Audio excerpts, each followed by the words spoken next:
À Westminster, le compte à rebours en vue du référendum sur l'appartenance du Royaume-Uni à l'Union européenne est enclenché. Et le temps file pour David Cameron.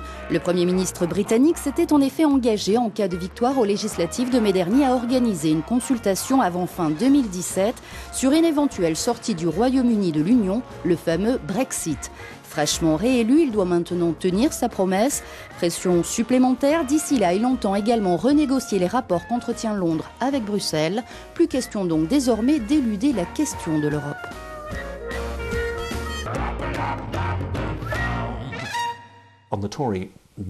Pour l'aile droite du Parti conservateur, l'Europe est source de profondes divisions depuis une génération.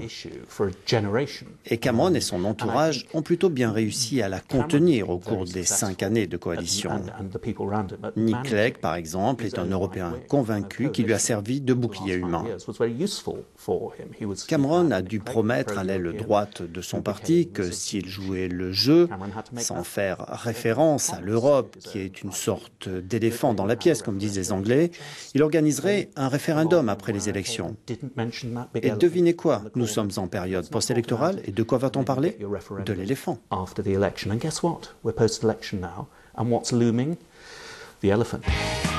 David Cameron s'est donc engagé à refaçonner l'Europe avant la tenue du référendum.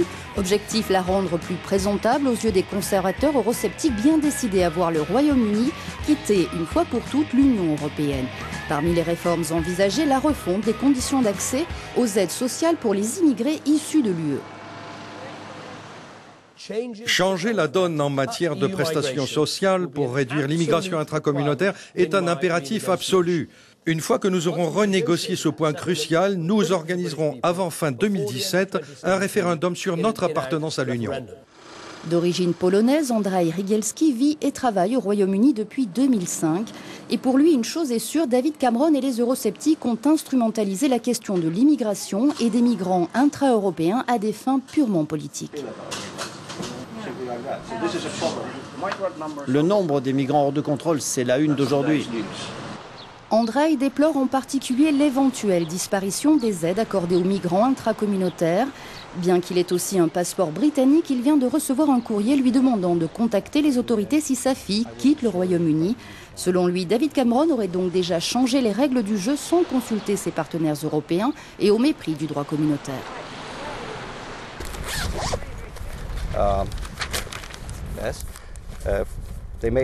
Ils ont fait ces changements l'année dernière. Maintenant, ils demandent aux gens où est votre enfant.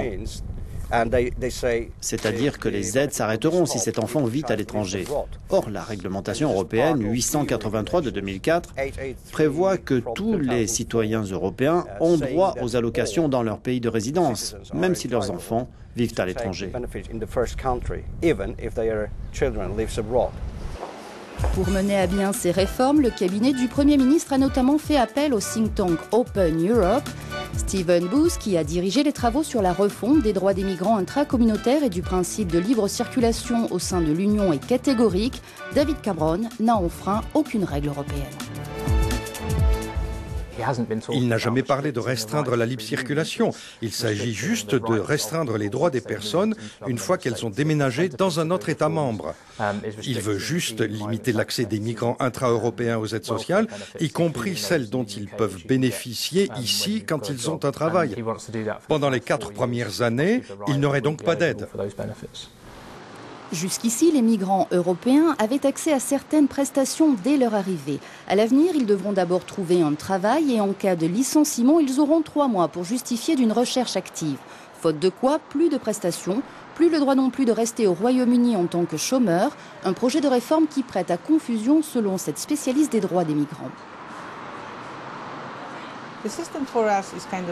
Le système pour les migrants intracommunautaires est de plus en plus basé sur leur niveau de contribution, alors que pour les citoyens britanniques, c'est sur leurs revenus.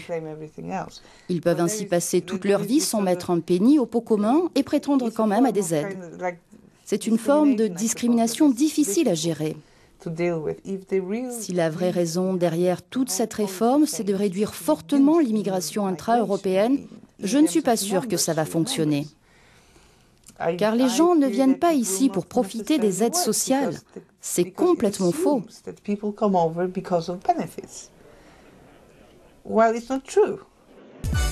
La lutte contre le tourisme social au sein de l'Union européenne n'est évidemment pas le seul cheval de bataille de David Cameron. Il souhaite également obtenir des garanties pour les pays européens hors zone euro au sein du marché unique et la possibilité pour les parlements nationaux de s'unir pour bloquer les projets de loi européens indésirables. Il prévoit aussi de retoquer la mission historique de l'Europe en faveur d'une union toujours plus étroite entre les peuples européens.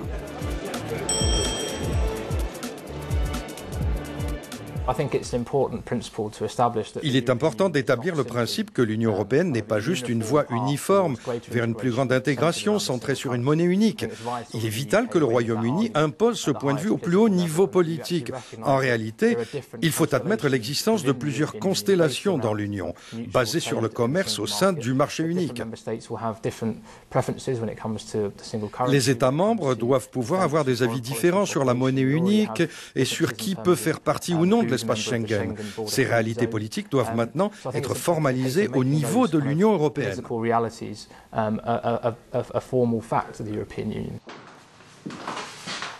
À charge pour David Cameron de parvenir à faire graver dans le marbre du droit européen ces réalités politiques d'ici au référendum. De peur de voir le Royaume-Uni quitter le navire, ses homologues européens pourraient se montrer conciliants.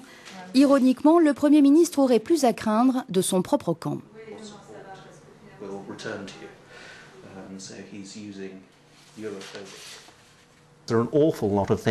Il faut réformer énormément de choses au sein de l'Europe. Vous savez, être pro-européen, ça ne veut pas dire nécessairement qu'on est pour le statu quo avec Bruxelles. On ne peut même pas envisager d'entamer le dialogue si on n'avance pas un peu vers quelque chose qui ressemblerait à une Europe plus fédérale. Mais cette idée est totalement étrangère à toute une génération de Britanniques. Malheureusement, le plus gros problème de Cameron, c'est de traiter avec l'aile droite du Parti conservateur qui a 20 ans de retard dans sa réflexion. Donc il a un sacré fossé à combler. Et franchement, j'espère qu'il y arrivera. Car nous avons besoin de faire partie de l'Europe. S'il fait le mauvais calcul, s'il se trompe, il y a un vrai risque que le Royaume-Uni sorte de l'Europe, ce qui serait complètement fou.